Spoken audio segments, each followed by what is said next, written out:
ඒ වගේම සංඝමිත්තා මහතෙරුන් වහන්සේ ශ්‍රී මහා බෝධි අංකුරයක් ලංකාවට වැඩම කරගෙන ආපු ඒ සිද්ධියත් මේ කාලයේදී ශ්‍රී ලංකාව තුල බුද්ධ ශාසනය ප්‍රතිපත්ති ශාසනය දියුණු වෙන්නට හේතුවක් වුණා. පින්වතුනි, ඒ කාලේ එසේ රහතුන් වහන්සේලාගෙන් අඩුවක් නැති කාලයක් වුණත් පසු කාලෙම මේක ටික ටික පිරිහෙන්න පටන් ගත්තා. මේ පින්වතුන් දන්නවා දුටුගැමුණු රජුගේ කාලය වෙනකොට දැන් මේ තූපවංශ කතා පුවත කියවන ඕනම කෙනෙකුට දැනෙනවා ඒ කාලෙත් රහතන් වහන්සේලාගෙන් හිගයක් මේ ශ්‍රී ලංකාව තුළ නොතිබිච්ච බව. තූපවංශයේම සඳහන් වෙනවා එදා සුවංවැලි මහා සෑයි ධාතු නිධානෝත්සවයේ දවස් අවස්ථාවේ අනුරාධපුරේ ගෙවිලියන්ට තමන්ගේ වී පැදුර වේලා ගන්න අමාරු වුණා කියලා. මක් නිසාද ඒ තරමටම රහතුන් වහන්සේලා අහසින් ගමන් කරනවා. ඉර අවුව වී පැදුරට වැටෙන්න විදිහක් නැහැ. ආන්නේ විදිහේ ආ කාලයක් තිබිච්ච බව තූපවංශය කියනවා. ඒ විතරක් නෙවෙයි පින්නතුනි. අර සංඝමිත්තා මෙහෙණින් වහන්සේ ලංකාවට වැඩම කළාට පස්සේ ඔය මහමෙවුනා උයනේම සංඝාවාස ගොඩනැගිල්ලකුත් ඉදි වුණා. ඒ සංඝාවාස ගොඩනැගිල්ලේ නටබුන් අදත් අනුරාධපුරේ මහමෙවුනා උයේ දැක ගන්න පුළුවන්. බයාගිරියට දකුණු පසින්. එතකොට ඒ වගේ භික්ෂුණී ශාසනයත් ඉතාමත්ම යහපත් විදිහට මේ ශ්‍රී ලංකාව තුළ ප්‍රතිස්ථාපනය වුණා. මෙහෙම ඉන්න කාල සීමාවේ මේ අවසානයේ මම ගිහි පින්වතුන් ගැන කියනකොට මේ දුටුගැමුණු රජතුමාගේ මේ හමුදාවේ හිටියා ගෝඨයිම්බර කියලා යෝධයෙක්. ඒ ගෝඨයිම්බර විවාහපත් වෙලා හිටපු භාර්යාවත් තිස්ස මහරාමේ මහාතිස්ස මහරහතන් වහන්සේගේ ධර්ම දේශනාවක් අහලා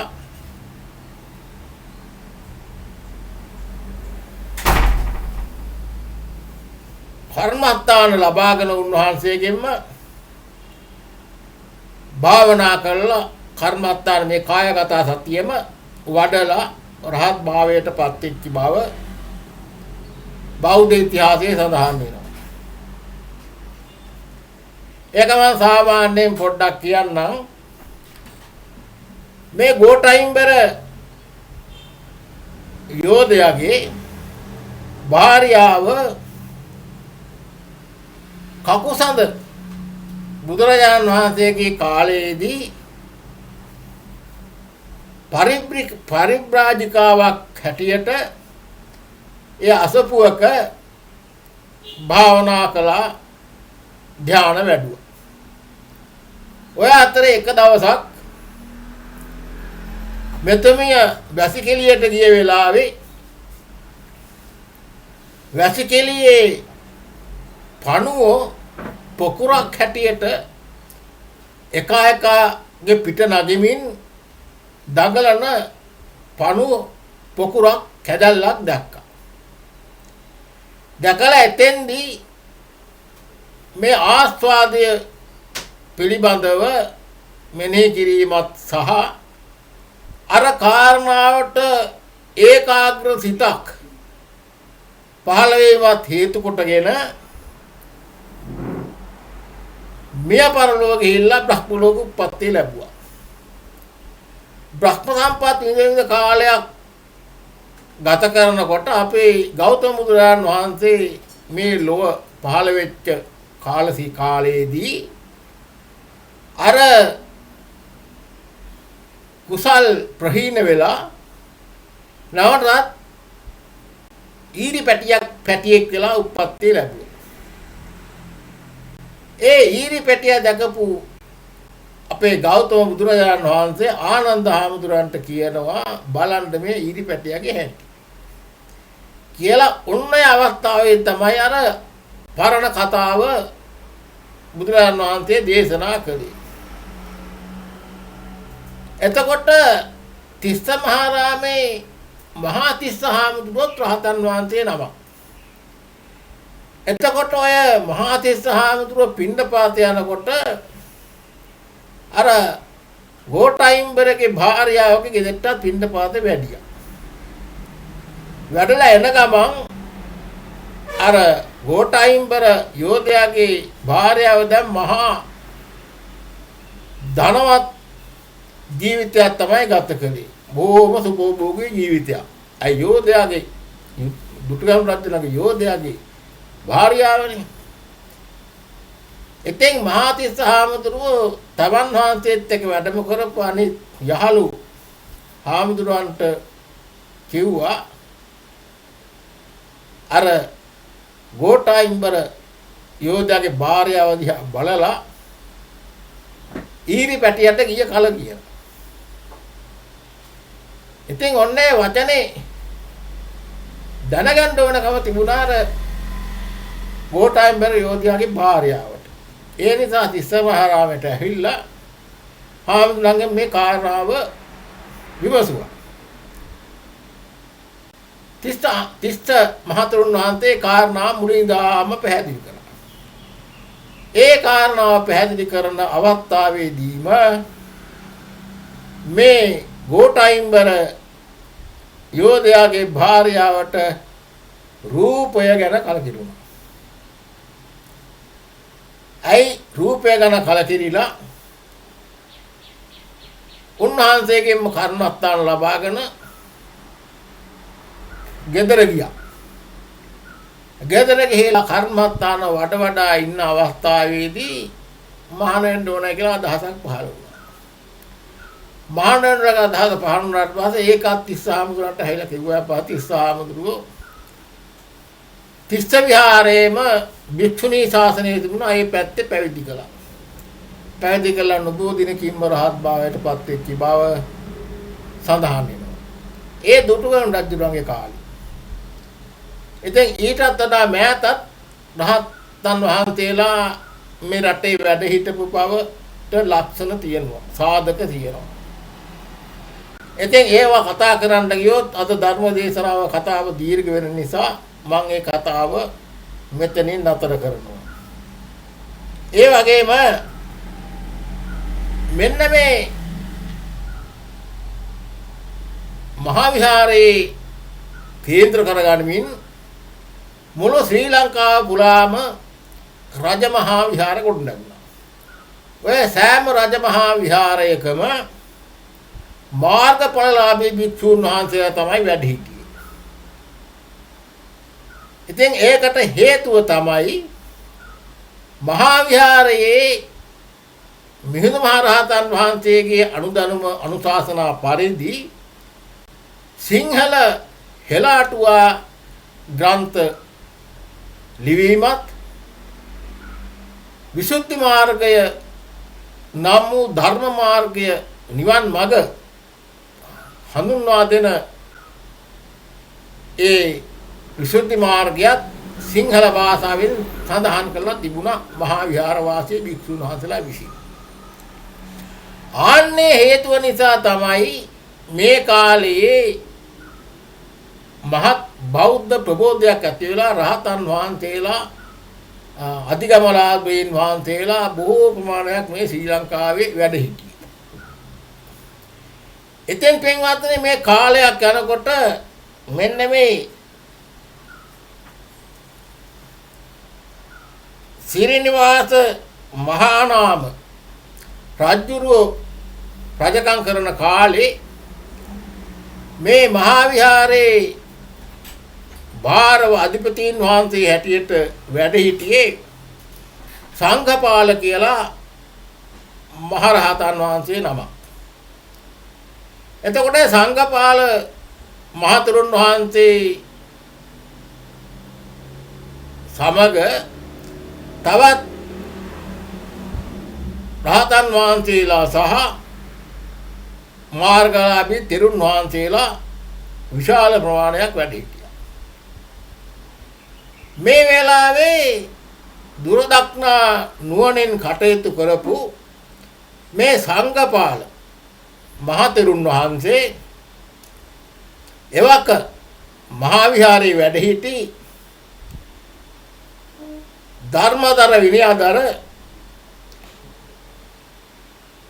සහෝදර භික්ෂූන් වහන්සේලා සමග සාකච්ඡා කළා මේ රටට මේ ශාසනයට අනාගතයේදී උවදුරු සහිත කාලයක් එන්න පුළුවන් කියලා. මක් නිසාද ඒ කාලේ වෙනකොට ඔය කාලිංග මාගේ ආක්‍රමණය ඇති වෙයි කියන සැකය ශ්‍රී ලංකාව තුල දැනෙමින් පැවතිච්ච උවයක්. හැබැයි ඒක ඇති වුණේ පස්සේ වලගම්බා රජුගේ කාලේ. නමුත් මේක නිකන් සැකසහිත අවස්ථාවල් උදා වෙමින් පැවතුණා.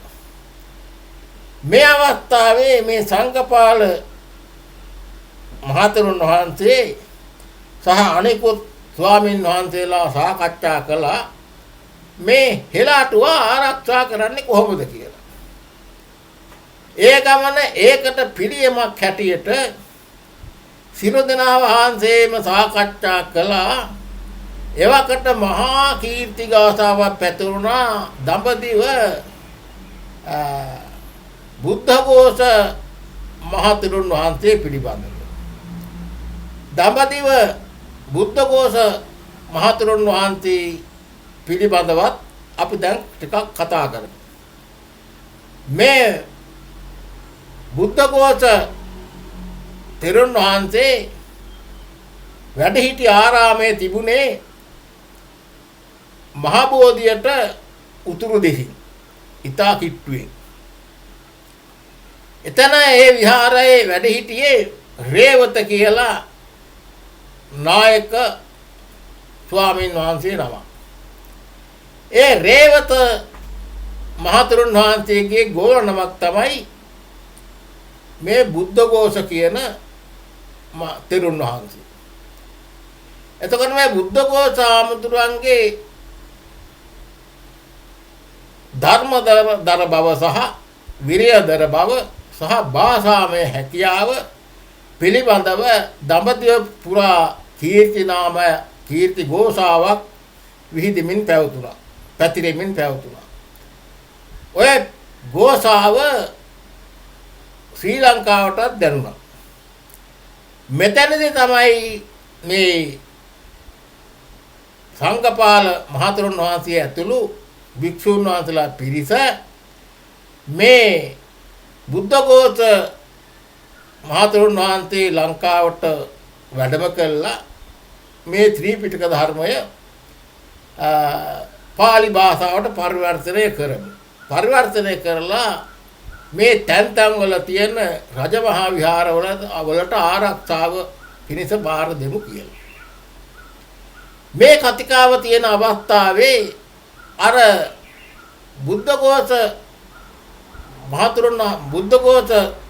තෙරුන් වහන්සේගේ ආචාර්යයන් වහන්සේ රේවත හාමුදුරුවෝයි ඒ විහාරස්ථානයේ රැස්වෙච්ච භික්ෂුන් වහන්සේලා පිරිසයි අතර සාකච්ඡාවක් ඇති වුණා. ඒ කාලේ දඹදිව ත්‍රිපිටක ධර්මය ටිකක් අභාවයට පත් වෙමින් තිබිච්ච අවස්ථාවක්. ඇතම් කරුණු මේ ත්‍රිපිටක ධර්මයෙන් ගිලිහිලා ගිහින් තිබුණා. ඒ නිසා ඒ විහාරස්ථානයේ සාකච්ඡා කළා ශ්‍රී ලංකාවේ සිංහල අටුවා කියවලා බලලා ඒ අනුසාරයෙන් අපේ අඩුපාඩු සකස් කර ගන්න පුළුවන් කියලා හිතන් සාකච්ඡාවක් කරලා ඒ තෙරුන් වහන්සේලා අදහස් කළා ලංකාවට එන්න. ආන්නේ කාරණාව නිසා බුද්ධඝෝෂ මහතෙරුන් වහන්සේ ශ්‍රී ලංකාවට වැඩම කළා මහා විහාරයට ගියා. එතකොට මහා විහාර වාසී භික්ෂුන් වහන්සේලාගේ අභිප්‍රාය ඉෂ්ට වෙන ලකුණක් දැන් මෙතන පහළ වුණා. ආරාධනා නොකරත් පැමිණියා. ඒක වන අපේම වාසනාවට තමයි මේ බුද්ධඝෝෂ මහතෙරුන් වහන්සේ මේ ශ්‍රී ලංකාවට වැඩම කළේ කියලා සාකච්ඡාවක් කරලා මේ බුද්ධඝෝෂ මහතෙරුන් වහන්සේ ත්‍රිපිටක ධර්මයේ ඉල්ලුවා පාලි භාෂාවට පරිවර්තනය කරන්න. ඉතින් ඒක ඉතා යහපත් කාරණාවක් බව දැනගෙනත් මේ මහා විහාර වාසී භික්ෂුන් වහන්සේලා මේ පිළිබඳව පොඩ්ඩක් අදිමදි කළා. මොකද මේ වගේ බාරදුර කාර්යයක් බාර දෙන්න තරම් සුදුසුකම් මේ බුද්ධඝෝෂ හාමුදුරන්ට තියෙනවද නැද්ද කියලා සැකයක් පහළ වුණා. අපි ඒ සැකේ බලන්නත් එක්ක අපි මේ ගාථා දෙක දෙමු කියලා කිව්වා අර්ථ විග්‍රහ කරන්න. ඒ දුන්න ගාථා දෙක තමයි අන්තෝ ජටා බහි ජටා ජටාය ජටිතා පදා පජා තන්තං ගෝතම පුච්චාමි කෝයි මං විජටයේ ජටං සීලේ පතිඨාය නරෝස පඤ්ඤෝ චිත්තම් පඤ්ඤංච භාවයං ආතාපි නිපකෝ භික්ඛු සෝයි මං විජටයේ ජටං. පින්වත්නි මේ ගාථා ද්වය සංයුත්ත නිකායේ දේවතා සංයුක්ති ජටා සූත්‍රයේ සඳහන් වන ගාථා ධර්මයක්. එතකොට මේ ගාථාව පළමුවෙන් මේ ගාථාවෙන් ප්‍රශ්නයක් අහනවා බුදුහාමුදුරුවන්ගෙන්. කවුද අහන්නේ? ඒක නමක් සඳහන් නැහැ. එක්තරා දෙවියෙක් කියලා තමයි තියෙන්නේ පොතේ. එක්තරා දෙවියෙක් ඇවිල්ලා ඒ දිව්‍ය ලෝකේ තියෙන ගැටලුවක් ගැන සාකච්ඡා කළා. ඊළඟට ඒ දෙවියන්ට පේනවා දෙවියන්ට දිව්‍ය ඥාන තියෙනවනේ. මනුස්ස ලෝකෙත් තියෙන මේ ගැටලුව. මොකද්ද? අන්තෝ ජටා බහි ජටා.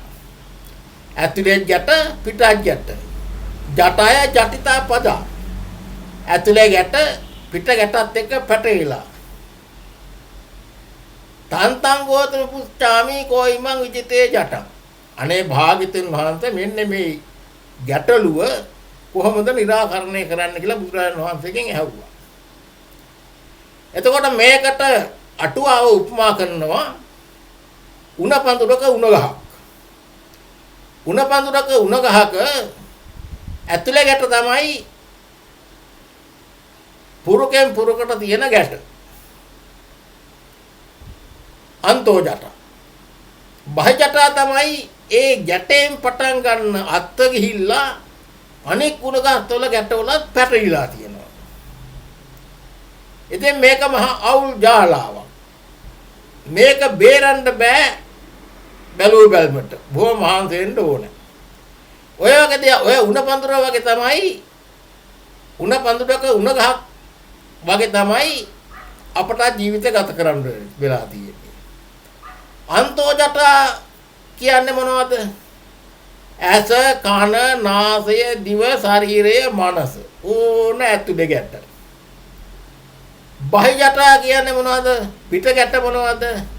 රූප, ශබ්ද, ගන්ධ, රස, ස්පර්ශ, ධම්ම. එතෙන් ඇස නැමැති අභ්‍යන්තර ගැටේ ගිහින් රූපය නැමැති පිට ගැටේ පැටලෙනවද නැද්ද? පැටලෙනවා. ඊට පස්සේ කන ගිහිල්ලා ශබ්දේ පැටලෙනවද? පැටලෙනවා. ඊට පස්සේ නාසය ගිහින් ගන්ධේ පැටලෙනවද? පැටලෙනවා. දිව ගිහින් රසයේ පැටලෙනව නේද? පැටලෙනවා. කය ගිහින් කැමැති ස්පර්ශවල පැටලෙනව නේද? පැටලෙනවා. හිත ගිහින් තමන්ට සතුටක් ඇති වෙන අරමුණු වල පැටලෙනවා, ගැට ගැහෙනවා. දැන් මේක අවුලක්. පින්වත්නි, මෙන්න මේ අවුලම තමයි සංසාරයේ දික් වෙන්න හේතුව. එතකොට බුදුරජාණන් වහන්සේ අර දෙවියට කියනවා මේ ගැටලුව ලියන්න නම්, ඒ කියන්නේ අසකරණාසය දිව ශරීරය මනස කියන මේ ඉන්ද්‍රිය 6 රූප ශබ්ද ගන්ධ රස ස්පර්ශ ධම්ම කියන බාහිර ගැට වලට ගැට ගැහෙන එක නවත්තන්න නම් කල යුත්තේ කුමක්ද කියලා බුදුරජාණන් වහන්සේ මේ දෙවියන්ට පැහැදිලි කරනවා. මොකද මේක දිව්‍ය ලෝකේ කියන්නේ කාම භවයක්. ඒකෙත් ඔය ඉන්ද්‍රිය 6 තියෙනවා. ඔය ඉන්ද්‍රිය 6 ඒක එහෙත් පැටලෙනවා මේ අනිත් රූප ශබ්ද ගන්ධ රස ස්පර්ශ ධර්ම සමග. දෙවියන්ටත් මේක ප්‍රශ්නයක්. මේක මිනිස්සුන්ටත් ප්‍රශ්නයක්. ඒ නිසා තමයි දෙවි මිනිසුන් සියලු දෙනාගේ මේ ප්‍රශ්නය පිළිබඳව තමයි මේ දේවතා බුදුරජාණන් වහන්සේගෙන් විමසා හිටියේ. එතන බුදුහාමුදුරුවෝ දෙන පිටුරේ තමයි සීලේ පතිඨාය නරෝ සපඤ්ඤෝ චිත්තං පඤ්ඤංච භාවයං ආතාපි නිපකෝ භික්ඛු සෝයිමං විචතේ ජටං. සීලේ පතිඨාය නරෝ සපඤ්ඤෝ, මේ මිනිසුන් සියලුම දෙනා සීලේ පිහිටන්න ඕන. මේ සීලේ පිහිටවා කියන කාරණාව මේ බුද්ධඝෝෂ හාමුදුරුවෝ මේ විසුද්ධි මාර්ගය රචනා කරන අවස්ථාවේ බොහොම මුලින්ම සඳහන් කරන්නේ සීලය පිළිබඳවයි. එතකොට ඒ සීලය පිරිසුදු කිරීම තමයි සීල විසුද්ධිය කියන්නේ. සීලේ පතිඨාය නරෝ සපඤ්ඤෝ. නරෝ සපඤ්ඤෝ ප්‍රඥාවන්ත නරය. මේ ප්‍රඥාවන්ත කියන කාරණාව, මේ ප්‍රඥාව මිනිස්සුන්ට පස්සේ හරියන දෙයක් නෙවෙයි. මේ ප්‍රඥාව කර්මජයි. පෙර කරපු කුසල අකුසල අනුව තමයි ප්‍රඥාව පහළ වෙන්නේ මිනිස්සුන්ට. එතකොට කෙනෙක්ගේ ප්‍රඥාව ටිකක් ඉහළයි, කෙනෙක්ගේ ප්‍රඥාව ටිකක් පහළයි. සමහරක් අයට ප්‍රඥාව ඇත්තෙම නැහැ. එතකොට ඒවා තමයි නරකම උප්පත්ති. කල්පනා කරන්න හිතන්න බැරුව උපදින අය ඉන්නවා. ඒගොල්ලන්ට ස්වභාවයකුත් කියනවා මෝංගල් ස්වභාවය කියලා. එතකොට ඒගොල්ලන්ට ප්‍රඥාව නැහැ. ප්‍රඥාව හොඳටම තියන අය ඉන්නවා. ඒගොල්ලෝ ත්‍රි හේතුක ප්‍රතිසන්දිය ලබාපු අය. ඊට පස්සේ ටිකක් කියනකොට තේරෙන අය ද්වි හේතුකයි. අනෙක් ප්‍රතිසන්දිය අහේතුකයි. එතකොට ත්‍රි හේතුක ද්වි හේතුක කියන සියලුම දෙනාට මේ විසුද්ධි මාර්ගයේ කියවලා මේ බුදුරජාණන් වහන්සේ පෙන්වන මාර්ගයේ ගමන් කරන්න පුළුවන්. එතකොට සීලේ පතිත්තය නරෝ සපඤ්ඤ චිත්තං පඤ්ඤංච භාවයං. සිත ප්‍රඥාවේ භාවිතා කරනවා. ප්‍රඥාවේ භාවිතා කරන්න කොහොමද සිත? මේ රූප වේදනා සංඥා සංකාර විඥාන කියන පංචස්කන්ධයම අනිත්‍ය වශයෙන් බලන්න ඕන, දුක් වශයෙන් බලන්න ඕන, අනාත්ම වශයෙන් බලන්න ඕන. බල මේ පංචස්කන්ධයේ ඉන්නකොට මේ පංචස්කන්ධය අනිත්‍ය වශයෙන්, දුක් වශයෙන්, අනාත්ම වශයෙන් දකිනවා. ආන්නේ දැකීම තමයි නිවනට හේතු වෙන්නේ. එතකොට ඒ දැකීම ඇතිවන්නේ මේ කායගත සති කර්මස්ථානය පූර්ව පුහුණු කරන අයට අවසානයේදී ගෝත්‍ර භූ කියලා ඥානයක් පහළ වෙනවා. ඒක අවසානම ඥානය. විදර්ශනා ඥානවල විදර්ශනා ඥාන ගැන මම පළවෙනි ධර්ම දේශනාවේදී මේ පිටුට පැහැදිලි කළා. විදර්ශනා ඥාන වලින් පසුව ගෝත්‍ර භූ ඥානය පහළ වෙනවා. ඒ ගෝත්‍ර භූ ඥානය පහළ වීම තමයි චිත්තම් පඤ්ඤාංච භාවයන් කියලා කියන්නේ. පඤ්ඤාවේ සිත භාවය කරාට භාවිතා කළාට පස්සේ අන්තිමට ඇති වෙන ගෝත්‍ර භූ චිත්තය පිළිබඳව තමයි මේ සඳහන් කරන්නේ. ආතාපේ නිපකෝ බික්කු සෝයිමං ඉබ්බේ ආන්නේ විදිහට කෙලස් තවන වීරිය ඇතුව භාවනා කර්මස්ථාන වඩන ඕනෑම කෙනෙකුට මේ ගැටලුව ලියා ගන්න පුළුවන්. මේ ගැටලුව ලියාගත් තැන පින්වත්නි නිවනයි. ඔන්න ඒ කාරණාව තමයි මේ ගාථා දෙකේ තීරම. මේ ගාථා දෙක මේ බුද්ධඝෝෂ මහතෙරුන් වහන්සේ මේක විස්තර වශයෙන් සඳහන් කළා. ඒක තමයි ධර්ම මාර්ගය. බුදුරජාණන් වහන්සේ සම්මා දිට්ඨි සම්මා සංකප්ප සම්මා වාචා සම්මා කම්මන්ත ආදී වශයෙන් දේශනා කරන ආර්යයන් වහන්සේ විසින් දේශනා කරන අංග 8ක් වූ මාර්ගය මේන්න මේකයි. එතකොට මේ තමන් වහන්සේගේ දැනුම පරීක්ෂා කරන්න දී මේ ගාථා දෙක මේ බුද්ධඝෝෂ හාමුදුරුවෝ සීල සමාධි ප්‍රඥා වශයෙන් කොටස් තුනකට සංග්‍රහ කරලා. ඒ කියන්නේ සීලයෙන් සමාධියට යනවා, සමාධියෙන් ප්‍රඥාවට යනවා. ආන්නේ ආකාරයට. ඊට පස්සේ මේ ආර්ය අෂ්ටාංග මාර්ගය සප්තවිසුද්ධියට විසුද්ධියට ගැලපුවා. ඒ සප්තවිසුද්ධිය කියන්නේ සීල විසුද්ධිය, චිත්ත විසුද්ධිය, ditthi විසුද්ධිය, කාංකා විතරන විසුද්ධිය, මග්ගා මග්ග ඥාන විසුද්ධිය, පටිපදා ඥාන දර්ශන විසුද්ධිය, ඥාන දර්ශන විසුද්ධිය කියලා.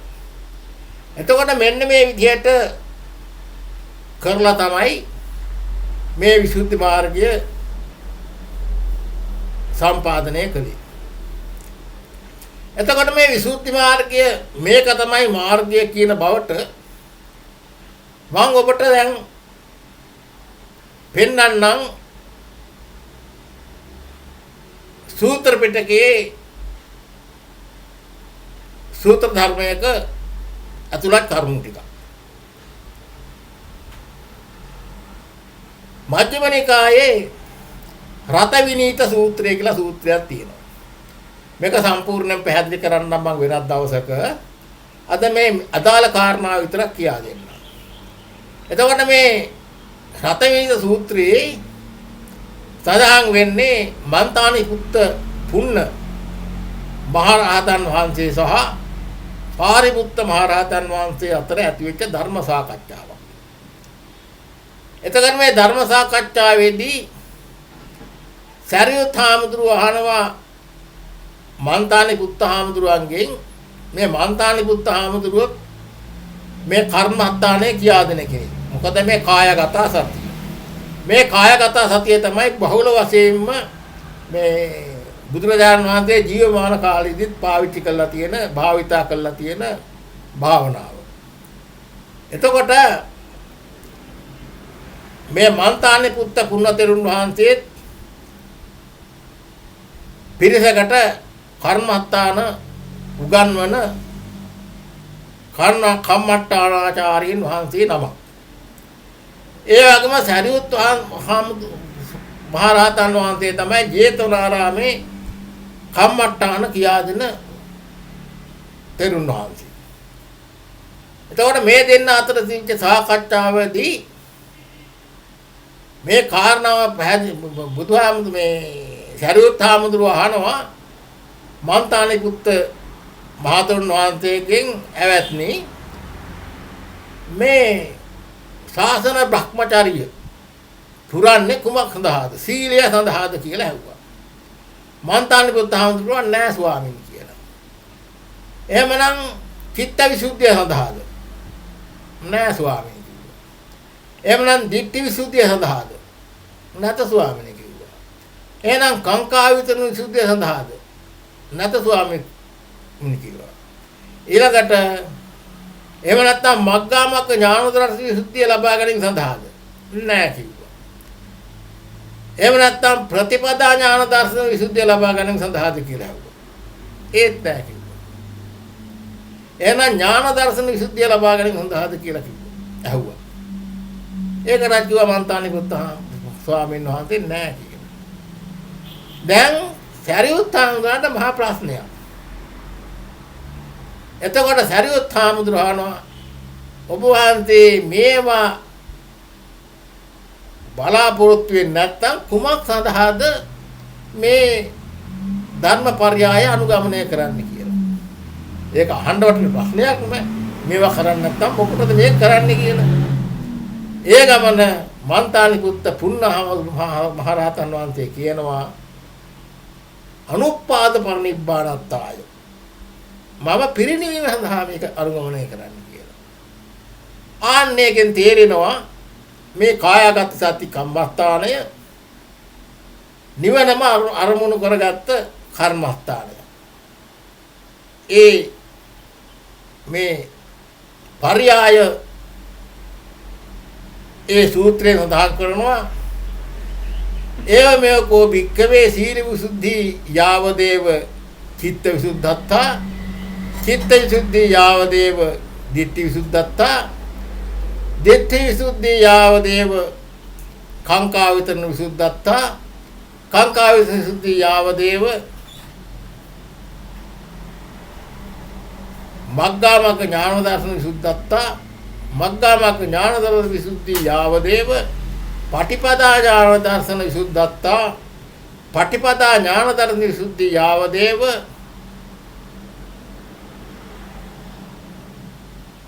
ඥාන දර්ශන විසුද්ධත්තා ඥාන දර්ශන විසුද්ධි යාවදේව අනුපාද පරිනිබ්බානත්තා. ඕන්න නිවනට යන මාර්ගය. ඕන්නේ මාර්ගය තමයි මේ විසුද්ධි මාර්ගයේ පෙන්නලා තියෙන මාර්ගය. ඒ නිසා සියලුම දෙනා මේ විසුද්ධි මාර්ගය කර්මස්ථානයේ මූලාශ්‍ර කොට සලකලා අපි මේ කරන දෙන බලාපොරොත්තු දෙන කර්මස්ථානය ඉතා හොඳින් බාරගෙන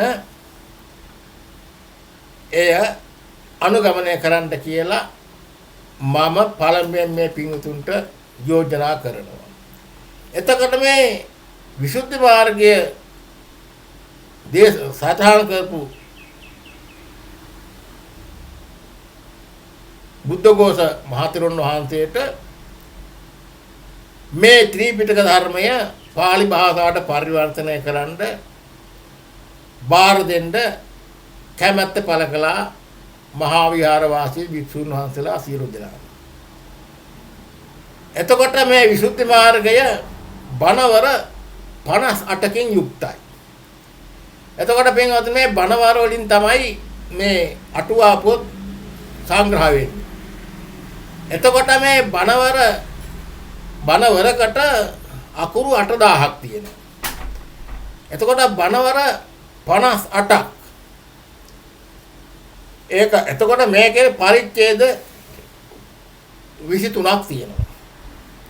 මේන්න මේ විසුද්ධි මාර්ගය පිටපත් 3කින් සම්පාදනය කළා මහා විහාරයට බාර දුන්නා. බාර දීලා දුන්නාට පස්සේ තමයි ත්‍රිපිටක ධර්මය හෙළාටුවා ග්‍රන්ථ පාලි භාෂාවට පරිවර්තනය කෙරේ.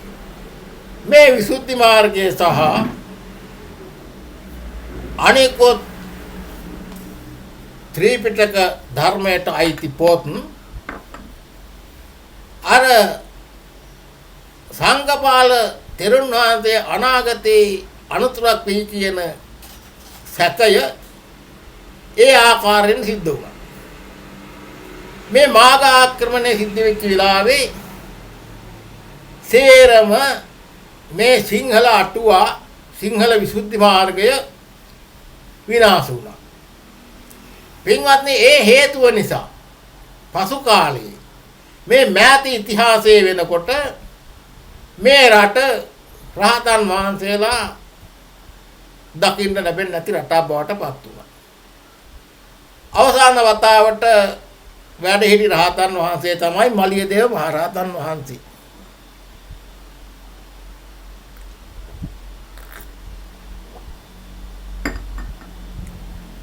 මෙන්න මේ විසුද්ධි මාර්ගය විනාශ වීම තමයි ඊට හේතුව. එතකොට මේ දහම් පුස්තක ආරක්ෂා වෙන තරමට බුද්ධ ශාසනය ආරක්ෂා වෙනවා, දියුණු වෙනවා.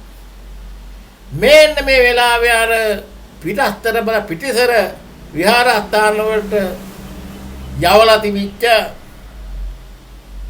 ත්‍රිපිටක ග්‍රන්ථයේ කොටස්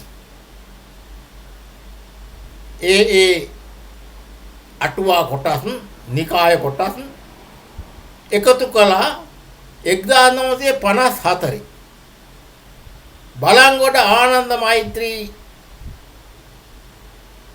මහානායක හිමිපාණන් වහන්සේ බෞද්ධ මණ්ඩලය පිහිටෙව්වා. බෞද්ධ මණ්ඩලය පිහිටවලා ඒක නීතිගත කළා. පාර්ලිමේන්තුවට දාලා. නීතිගත කළාට පස්සේ එහි සභාපතිත්වය බලංගොඩ ආනන්ද මෛත්‍රී හාමුදුරන්ට ඔබවන්ට සිද්ධ වුණා. උන්වහන්සේ ශාසන කර්තව්‍ය මැනවින් ඉෂ්ට කළා. 1954 සිට මේ දක්වාම බෞද්ධ මණ්ඩලයට අවශ්‍ය මූල්‍ය ප්‍රතිපාදන ඒ කාලවලදී බලයටපත් වෙච්ච සෑම ආණ්ඩුවක්ම සිද්ධ කළා. ඒ ශාසන මාමකව කටයුතු කරපු බෞද්ධ ජනතාවට සර් ජෝන් කොතලාවල අගමැතිතුමාගේ රජයේ කාලේ ආරම්භ කරපු මේ කටයුත්ත අවසන් කරන්නට පුළුවන් වුණා ජේ.ආර්. ජයවර්ධන මහත්තයාගේ දෙවන රාජ්‍ය සමයේ. ඊට පස්සේ මේක මුද්‍රණ කටයුතු වලට බාර දීලා 1996 චන්ද්‍රිකා බණ්ඩාරනායක මැතිණියගේ ආණ්ඩුව කාලේ මුද්‍රණාලයේ මේවා එළියට ආවා. එළියට ආවට පස්සේ මේ ශ්‍රී ලංකාව තුළ විශාල බෞද්ධ ප්‍රබෝධයක් ඇති වුණා. අද මේ ත්‍රිපිටක ධර්මය මේ විසුද්ධි මාර්ගය අටුවාව සිංහල භාෂාවෙන් මුද්‍රණය වෙලා තියෙනවා. ආන්නේ නිසා තමයි අපට මේ භාවනා මාර්ගය දැන් ස්පර්ශ කරන්න පුළුවන්කම තියෙන්නේ. ඒ නිසා දැන් මේ පින්වතුන් කිසිම සැකයක් හිතේ තියාගන්නේ නැතුව මේ විසුද්ධි මාර්ගයට අනුව එදා ඉඳන් ප්‍රචලිතව පැවති රාග චරිත, ද්වේෂ චරිත, මෝහ චරිත, බුද්ධි චරිත, විතක්ක චරිත තියෙන සෑම චරිතයකටම ගැළපෙන කර්මස්ථානයක් නිසා ඊ타ත්ම ඕනෑකමින් මේ කර්මස්ථානය අනුගමනය කරන්න කියලා මම මේ පින්වතුන්ට යෝජනා කරනවා. දැන් මම මෙහෙම කිව්වට දැන් අපි කතා කරන්නේ පුහුදුන් මිනිස්සයා ගැන. ඉස්සෙල්ලා මේ ධර්ම දේශනාව පටන් ගන්න වෙලාවෙදිම පුහුදුන් පුද්ගලයාගේ හැටියට මේ පංචශීලය කඩ වෙන තියෙන අවස්ථාවල් වැඩි. දැන් අපි එක්කෙනාගේ පුද්ගලික ජීවිතය හෘද සාක්ෂිත එකඟව තමන් විසින්ම විමසා බැලුවොත් ගත කරපු ජීවිතය ඇත්තටම පන්සිල් ආරක්ෂා වෙලා නැහැ. සතුන් මරන්න වෙලා තියෙනවා, හොරකම් කරන්න සිද්ධ වෙලා තියෙනවා, බොරු කියන්න සිද්ධ වෙලා තියෙනවා නේද? කාමයේ වර්ධව හැතෙන්න වෙලා සිද්ධ වෙලා තියෙනවා. මේ කාමයේ වර්ධව ඇතිවීම කියන්නේ මේ මෛතුන සේවනය පමණක් නෙවෙයි. මේ රූප බලන්න වංචා කිරීම, ශබ්ද අහන්න වංචා කිරීම, රස බලන්න වංචා කිරීම, ස්පර්ශ ලබන්න වංචා කිරීම. ඔය වගේ අනික් කාරණාවටත් මේ වර්ධව ඇසිරීම තියෙනවා. එතකොට සිල් ආරක්ෂා වෙච්ච නැති අය තමයි මේ අන්ධ භූත ප්‍රත්‍යඥය කියලා කියන්නේ. දැන් මේ කියන්නේ අන්ධ භූත ප්‍රත්‍යඥ පුද්ගලයා කල්යාණ ප්‍රත්‍යඥයෙක් බවට පත් වෙන්න ඕන. අන්ධ භූත බව කල්යාණ බවට හරවා ගන්න ඕන. එහෙම හරවා ගන්න නම් මම මේ අද ධර්ම දේශනාවේදී මුලින්ම සඳහන් කළා පුළුවන් තරම් බණ අහන්න ඕන. එතකොට අද ඕන තරම් බණ අහන්න පුළුවන් ශ්‍රී ලංකාවේ ගෙදර කොතන හිටියත්. ඒ මොකද ඒ තරම් මේ ජනමාධ්‍ය දියුණුයි. ඒ නිසා ඕනම කෙනෙකුට ඒ වගේම මේ ත්‍රිපිටකයට අදාළ මේ මාර්ගයට හොඳටම මේ මාර්ගය හොඳටම අවබෝධ වෙන ධර්ම දේශනා අපේ රටේ නනවත් බහුශ්‍රృత මේ මහතුරුන් වහන්සේලා දේශනා කරන අවස්ථාවල් අපි දකිනවා අප අහනවා. ඉතින් ඕනම කෙනෙකුට දැන් තමන්ට ඕනම කෙනෙකුට අන්ධ භූත පෘථග්ජන භාවයෙන් මිදිලා කල්යාණ පෘථග්ජන භාවයට පත් වෙන්න පුළුවන්. මොකද ධර්ම දේශනා ශ්‍රවණය කිරීමෙන් තමයි සීල රකින්නේ. එතකොට සතුන් මැරීමෙන් වළකිනවා, සොරකම් කිරීමෙන් වළකිනවා, කාමයේ හරුද හැසිරීමෙන් වළකිනවා, බොරු කීමෙන් වළකිනවා, පරදස වචන, කේලම් කීම, හිස් වචන, ඊළඟට මිච්ඡා ජීවය. ඔය හැම එකකින්ම වළකින්න පුළුවන් මේ ධර්ම ශ්‍රවණය කරන පුද්ගලයාට. ඒ වළකිනවා විතරක් නෙවෙයි, ආන්නේ වැළකීමම කල්යාණ ප්‍රත්‍යඥ භාවයට පත් වීම බව සියලුම දෙනා හොඳින් සලකා ගත යුතුයි. ඒක පස්සේ දැන් අපට සැකයක් තියෙනවා. හොඳයි. මම මෙච්චර කාලයක් පස්පව් කළා. දැන් ඉදිරියට මම කරන්නේ නැහැ. මේ භාවනා කර්මස්ථානය කරලා මම කොහොම හරි නිවන අවබෝධ කරගන්න ඕන එක චේතනාවක් කෙනෙකුට පහළ වෙනවා කියලා හිතනවා. එහෙම චේතනාව පහළ පුද්ගලයාට තමන්ගේ අතීතයේ කරපු පව් මතක් වෙනවා. මතක් වෙච්චන් කල්පනා කරනවා අනේ මේක මම මෙහෙම පව් කරලා තියෙනවා. ඒ පව් කරලා තියෙන නිසා මට මේකෙන් ප්‍රයෝජනයක් වෙයිද කියලා සැකයක් පහළ වෙනවා. ආන්න ඊළඟට ඒක තමයි අස්ථාන සැකය.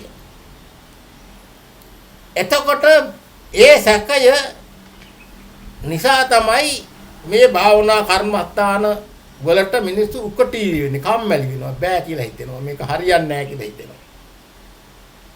නමුත් බුදුරජාණන් වහන්සේ ජීවමාන කාලයේදී වෙච්ච දෙයක් මම දැන් ඔබ පින්වතුන්ට පැහැදිලි කරන්න. කවුරුත් දන්නවා අඟුලිමාල මහරහතන් වහන්සේ කියලා. ඒක දීර්ඝ කරන්න බලාපොරොත්තු වෙන්නේ නැහැ, කතාව දිග්ගස්සලා මම කාරණාව විතරක් සැකවින් පැහැදිලි කරනවා. මේ අඟුලිමාල කියන්නේ අහිංසක මිනිමරුවේ. දහසකට වඩා මිනිස්සු මරලා ඇගිලි කැපුව කෙනෙක්. එතකොට මේ අඟුලිමාල බුදුරජාන් වහන්සේගෙන් බණ අහලා රහත් භාවයට පත් වුණා. හැබැයි රහත් භාවයට පත් උනේ මේ සුස්ක විදර්ශක භාවනා ක්‍රමය අනුගමනය කරලයි. එතකොට අඟුලිමාල හාමුදුරුවෝ රහතන් වහන්සේ කෙනෙක් කියලා බුදුරජාණන් වහන්සේට ප්‍රතිචාර දුන්නත් අනෙක් ස්වාමීන් වහන්සේලා මේකට පිළිගැනීමක් නැහැ. ඇයි? අතීත කර්ම ගොඩක් තිබුණා. මිනිස්සු මරලා තිබිච්ච නිසා මෙහෙම මෙරි මරාපු කෙනෙකුට රහත් වෙන්න පුළුවන්ද කියලා සැකේ ජේතවනාරාමේ පැවතුණා. මෙන්න මේ සැකේ දුරු කරන්න තමයි බුදුරජාණන් වහන්සේ අඟුලිමාල සූත්‍රයේදී ගාථා ධර්ම දෙකක් දේශනා කළා. යේච පුබ්බේ පමච්චිත්ත අපච්චස්සෝ නාප්පමංජති ඉමන් ලෝකං පභාසේති අබ්බා මුත්තෝ වචන්දිමා යස්ත පාප කතං කම්මං කුසලේන පිඨියති සෝ ඉමන් ලෝකං පභාසේති අබ්බා මුත්තෝ වචන්දිමා යේච පුබ්බේ පවජ්ජිත්වා ප්‍රමාදූ කාලේ ප්‍රමාද කියන්නේ අපව් කරන කාලේ අප්‍රමාදෝ කියන්නේ පින් කරනකොට ප්‍රමාද වෙනවා කියන්නේ ප්‍රමාදී බවට පත් වෙන එක පව් කරනවා අප්‍රමාදී වෙනවා කියලා පින් කරනවා ඒක බොහොම පැහැදිලිව හඳුනා ගන්න පුළුවන් එතකොට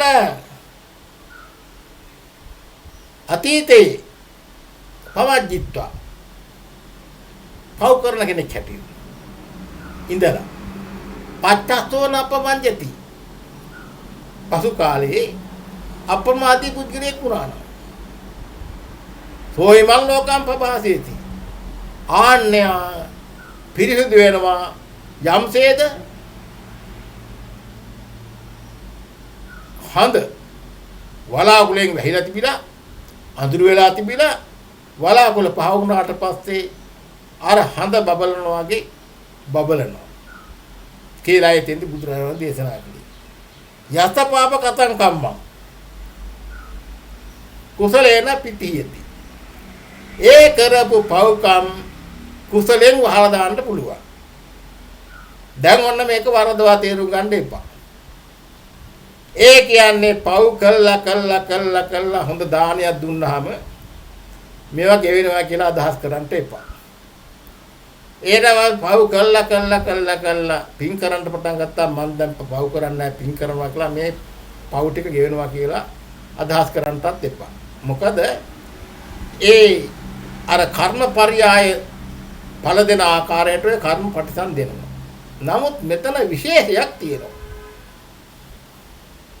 බුදුහාමුදුරුවෝ දේශනා කරන්නේ කුසලේන පිඨියති මේ කුසලයෙන් වැහෙනවා ඇයි අපි දන්නවනේ රහත් භාවයටපත් වෙච්චන් පින් ඵල දෙන්නෙත් නැහැ පව් ඵල දෙන්නෙත් නැහැ. එතන ඵල දෙන්න කාලයක් නැහැ. ඇයි බීජයක් නැහැ. බීජය කීන වෙලා ගිහිල්ලා.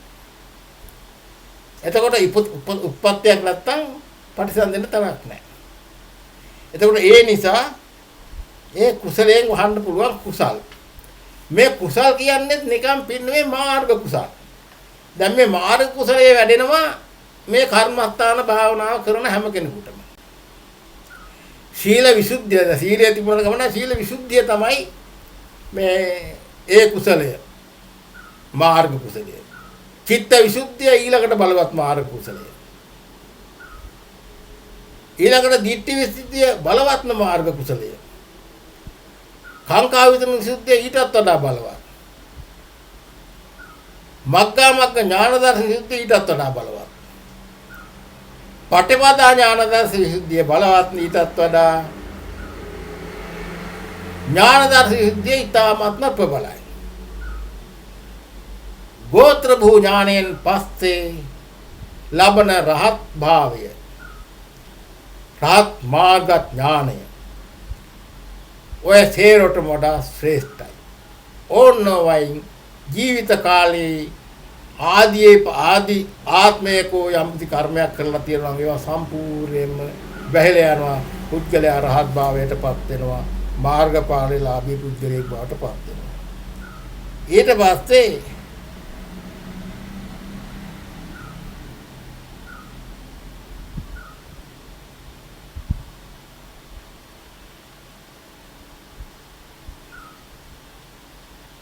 මේ ශාසන බ්‍රහ්මචර්ය ගැනයි අපි මේ කතා කරන්නේ. මේ ශාසන බ්‍රහ්මචර්ය පින්වතුනි කොටස් දෙකයි. අර බුද්ධ ශාසනය කොටස් දෙකයි කිව්වා මේ ශාසන බ්‍රහ්මචර්ය ශාසනයේ බ්‍රහ්මචර්ය ආරක්ෂා කිරීමත් කොටස් දෙකයි. එතකොට එකක් තමයි දාන අභිඥා අට සමාපatti සහිතව රහත් වීම.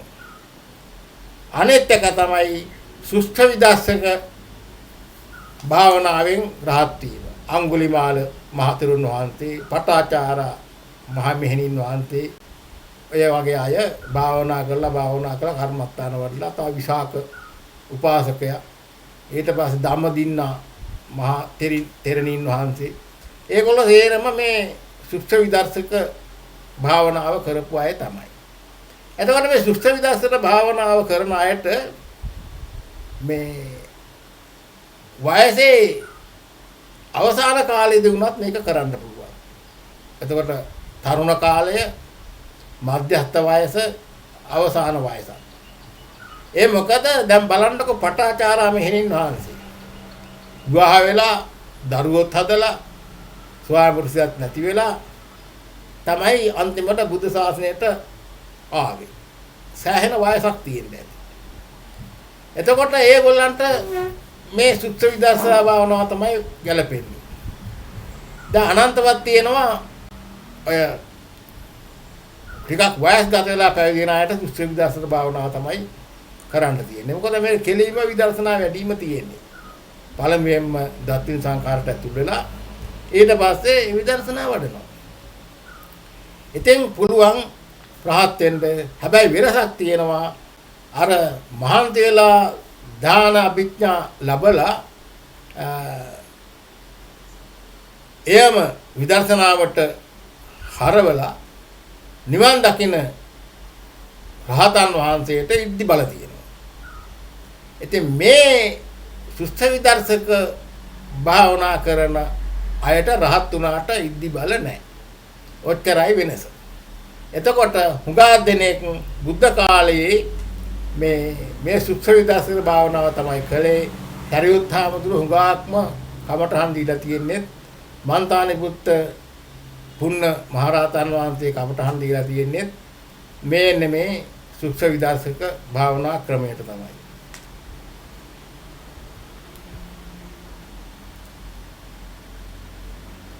එතකොට මේ සුක්ෂම විදර්ශක භාවනාව කරන අය පළමුවෙන් දත්තින් සංඛාරය කේසාලෝ මනකා දන්තා තචෝ මහන්සං ආදී වශයෙන් වඩනකොට ඔය 32කින් කොටස් 32කින් එකක් විශේෂයෙන් දැනගන්නවා. මානසට විශේෂ අවබෝධයක් එනවා. ආන්නයකට තමයි අර්පණා සමාධිය කියන්නේ. ආන්නේ අර්පණා සමාධිය ඇති වෙනවා මේ 32කටම ඇති වෙනවා. එකකට ඇති වෙනවා, දෙකකට ඇති වෙනවා, තුනකට ඇති වෙනවා, හතරකට ඇති වෙනවා, පහකට ඇති වෙනවා, ඔය ආදී වශයෙන් ඇති වෙනවා. ඔය හැම එකටම අර්පණා වෙනවා. ආන්නේ අර්පණාවම දිවුරු තත්ත්වයටපත් වෙච්චන් පස්සේ ආන්නේකම තමයි ප්‍රථම ඥානය කියන්නේ. විවේචේව කාමේහි විවේචේව අකුසලේහි ධම්මේහි සවිතක්කං සවිචාරං විවේකජං පීතිසුඛං පඨම ඥානං උපසම්පජ්ජ විහෙරති කියන්නේ අන්නේ කාරණාවටයි. ඒ කියන්නේ ප්‍රථම ඥානය උපයාසපයාගෙන වාසය කරනවා. හැබැයි කවුරුවත් දන්නේ නැහැ. එතකොට දැන් මම මේ පින්වතුන්ට මේ කායගත සති කර්මස්ථානය මේ පින්වතුන්ට මාසෙකට වඩන්න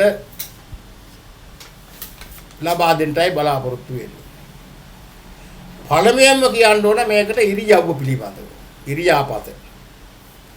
එතකොට මේ ඉරියාපතේ කියන්නේ පළමුවෙන සිද්ධාන්තය තමයි Tamanට ටිකක් වේලා ඉන්න පුළුවන් විදිහට වාඩි වෙන්න ඕන.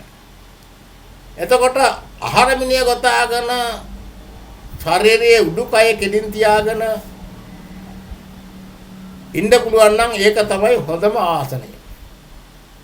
එසේ වැඩි අයට ශරීරයේ කෙලින් තවාගෙන පුටුවක් උඩ වාඩි වෙලා කකුල් දෙක පාතර දාගෙන භාවනා කළත් ඒකත් හොඳයි. ඊළඟට හතර ඉරියව්වම තමන් අසනීප තත්ත්වයෙන් ඉන්නවා නම් වයස්ගත වෙලා වයස ඉන්නවා නම් ඇඳක නිදාගෙන මේක බාමනේ කරන්න පුළුවන්. ඒ වගේම මේක ඇවිදිමිනුත් මෙනෙහි කරන්න පුළුවන්. ඒ කියන්නේ ජීවිතයේ සෑම අවස්ථාවකදීම මේ කර්මස්ථානය මෙනෙහි කරන්න පුළුවන්. ඊළඟට මේකට ස්ථානය වේලාව අපි දැන් සාකච්ඡා කරමු.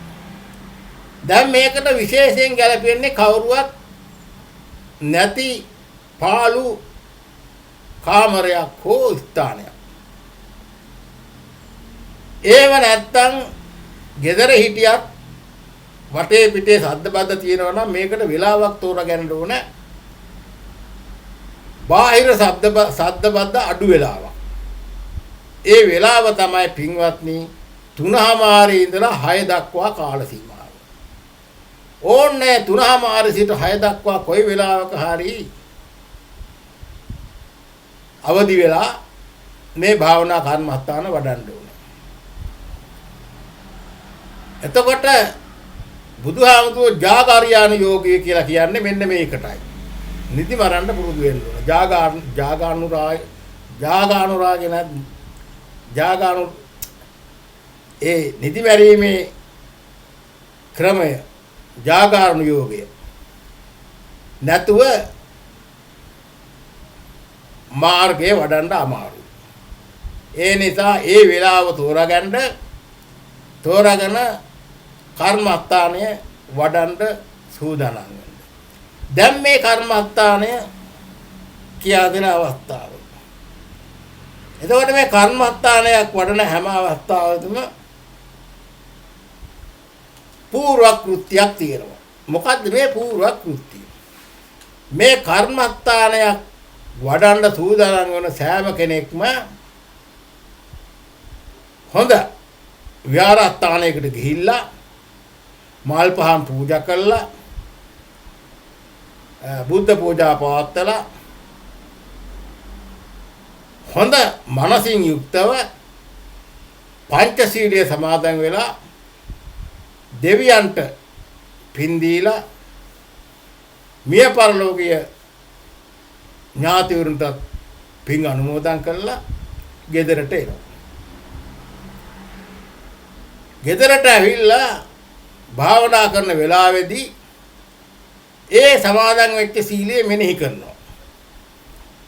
මෙනෙහි කරන්නේ නැත්නම් පංචශීලය භාවනා කරන ලාදී සමාදාන වෙනවා. එතකොට මේ සමාදාන වෙන ලාවට මෙනෙහි කරන මම අද භාවනා කරන දවසේ අද ඉර පායපු මොහොතේ පටන් මේ භාවනා කරන මොහොත දක්වා මම අසවල් සිල්පදේ මාර්ගයෙන් කැඩුනද, අසවල් සිල්පදේ මගෙන් කැඩුනද, අසවල් සිල්පදේ මගෙන් කැඩුනද කියලා තමයි පංචශීලය පරීක්ෂා කරන්න ඕනේ. මේ පරීක්ෂා කර කඩවෙච්ච ශික්ෂාපදයේ තියෙනවා නම් ඒක නැවතත් මම කඩ කරන්නේ නැහැ කියලා දැඩිසේ අදිස්ථාන කරගන්න ඕනේ. ඒ දැඩිසේ අදිස්ථාන කරගෙනත් බලනවා. බලලා ආයතව ශික්ෂාපදයක් කැඩුනොත් ආයේ ඒ ශික්ෂාපදයට අදිස්ථාන කරනවා. අර විදිහට දවසින් දවස. ඕම කරලා කාලයක් යනකොට ඔන්න ඔබේ දැන් මොකද පංචශීලයේ ආරක්ෂා කරගෙන අමාරුයි.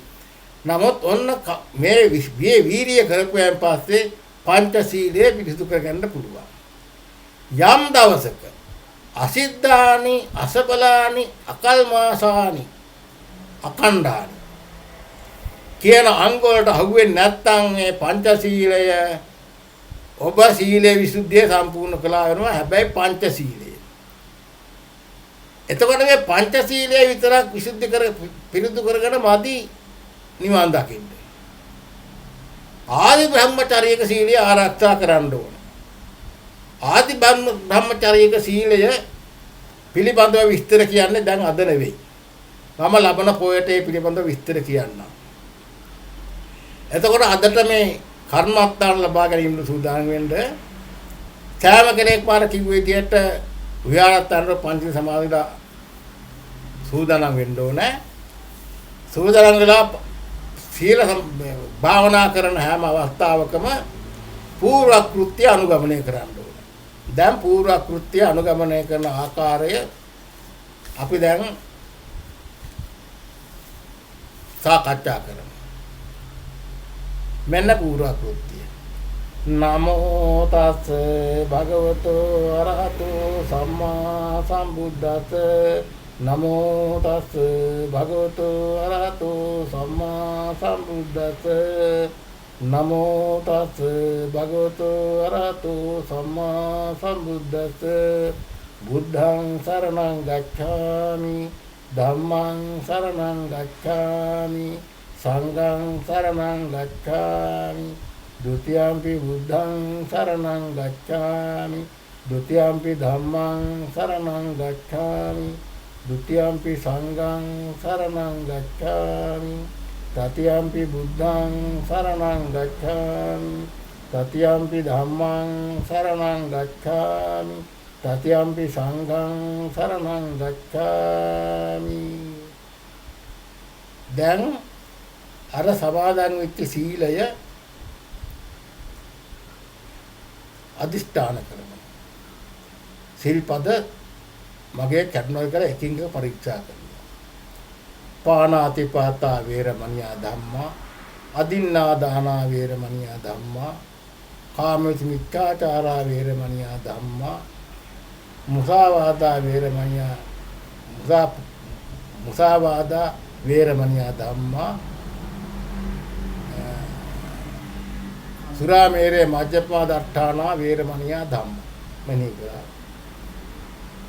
ඉතිපිසෝ භගවා අරහං සම්මා සම්බුද්ධෝ විද්‍යාචරණ සම්පන්නෝ සුගතෝ ලෝකවිදු අනුත්තර පුරිහ ධම්ම සාරති සත්තා දේව මනුස්සානං බුද්ධෝ භගවාති ස්වාක්ඛාතෝ භගවතා ධම්මෝ සාන්දිටිකෝ අකාලිකෝ ඒහිපස්සිකෝ ඕපනයිකෝ පච්චත්තං වේදිතබ්බෝ විඤ්ඤෝහිති සුපටිපන්නෝ භගවතෝ ශාවක සංඝෝ උජුපටිපන්නෝ භගවතෝ ශාවක සංඝෝ ඥායපටිපන්නෝ භගවතෝ ශාවක සංඝෝ සාමීති පටිපන්නෝ භගවතෝ ශාවක සංඝෝ යදිදං චත්තාරි පුරිස යුගානි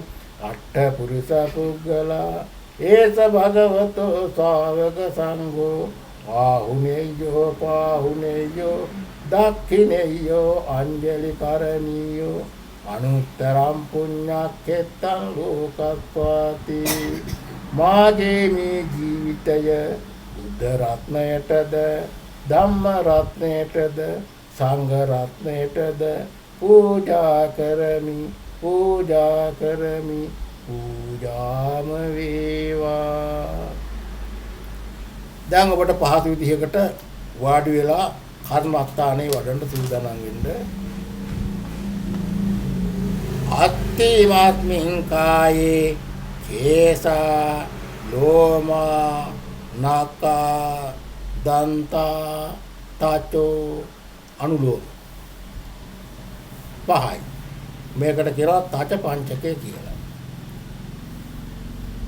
තචෝ දන්තා නාකා ලෝමා කේසා.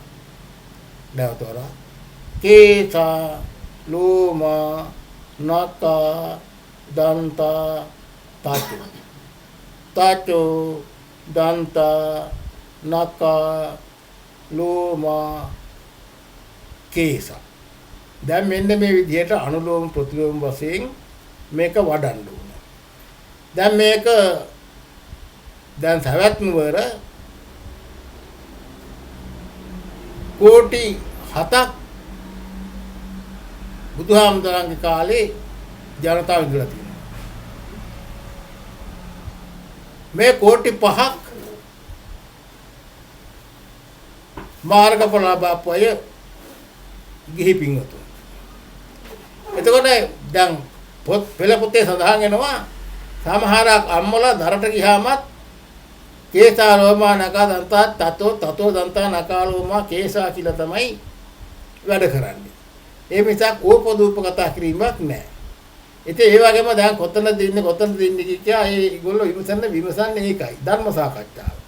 දැන් ඔබ දැන් කොතනද ඉන්නේ? මං ඉන්නේ තච පංචකයේ. අනිත් එක්කෙනා කියන මම දැන් ඉවරයි. කොහොමම කියා තමයි වැඩ කරන්නේ. ඒ බව මේ ත්‍රිපිටක ධර්මය තුල සඳහන් කරලා තියෙන කතාවක් මම මේ පින්වතුන්ට පැහැදිලි කළේ. ඒ මොකද ඒ තරම් 7 කෝටියකින් 5 කෝටියක්ම මාර්ගඵලලාභී කියන්නේ ගෙවල් වල හිටපු අයත් මාර්ගඵලලාභී අය. ඉතින් ඒ බව තමයි ඔය ත්‍රිපිටක ග්‍රන්ථ පරිශීලනය කරනකොට අපිට දැනෙන දේ. ඉතින් මෙන්න මේ තච පංචකය නිතරම මෙනෙහි කරනවා. කේසාලෝමා නකා දන්තා තචෝ තචෝ දන්තා නකාලෝමා කේස. මේක මෙනෙහි කරන්න ඉස්සෙල්ලා අර පළමුවෙන්ම අර එක දවසක සූදානම් වෙලා යම් අවස්ථාවක අපට හිතිච්ච වෙලාවට උදේ නැගිටලා මේක පැය කාලක් පැය භාගයක් වඩනවා. ඊට පස්සේ ඒක ඒ විදිහට කරන්න ඕන සති දෙකක්. ඒ කොච්චර හොඳට මේක පාඩම් හිටියත් අනිවාර්යයෙන්ම සති දෙකක් කරන්න කියලා තමයි මේ විසුද්ධි මාර්ගයේ මේක හඳුන්වලා දෙන්නේ. ඒතර සති දෙකක් ඒ විදිහට කරනවා. ඊට පස්සේ නැවතත් ඊළඟ සති දෙක වක්කම් පංචකය. ඒක කරන්නේ මෙහෙමයි.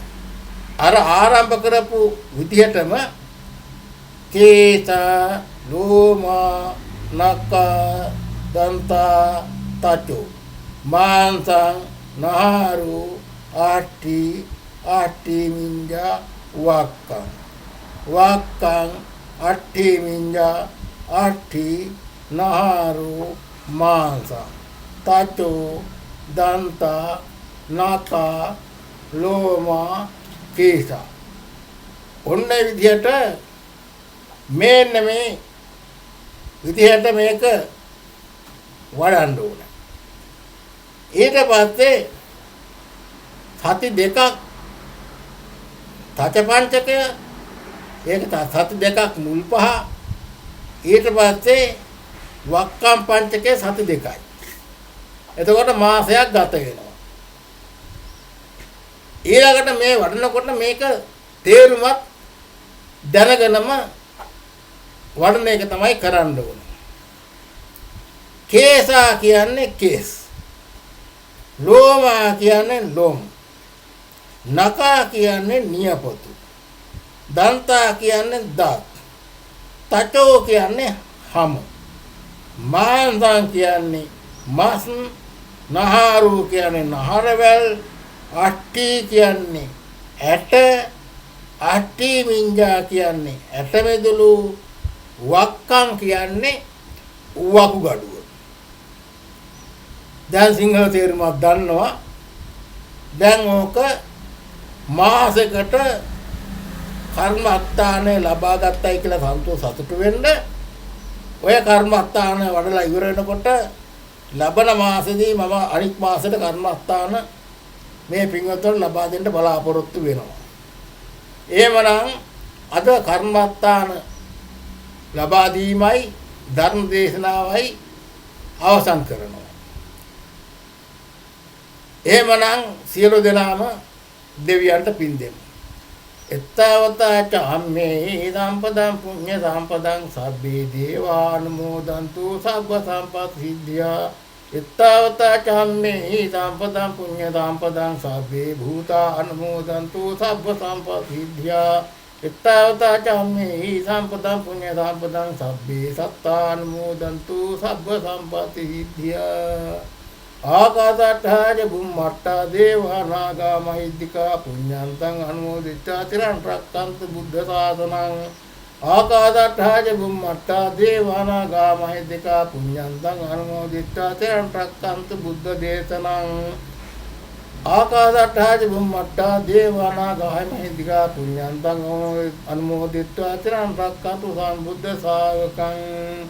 ඉදම්මේ ඥාතිනං හෝතු සුඛිතා හොන්තු ඥාතයෝ. ඉදම්මේ ඥාතිනං හෝතු සුඛිතා හොන්තු ඥාතයෝ. ඉදම්මේ ඥාතිනං හෝතු සුඛිතා හොන්තු ඥාතයෝ. නිවන් ප්‍රාර්ථනා කරන්නේ. ඉදම්මේ පුඤ්ඤ කම්මං ආසවක්ඛ්‍යා වහන් හෝතු සබ්බ දුක්ඛා පමුච්ඡතු. සාදු සාදු සාදු.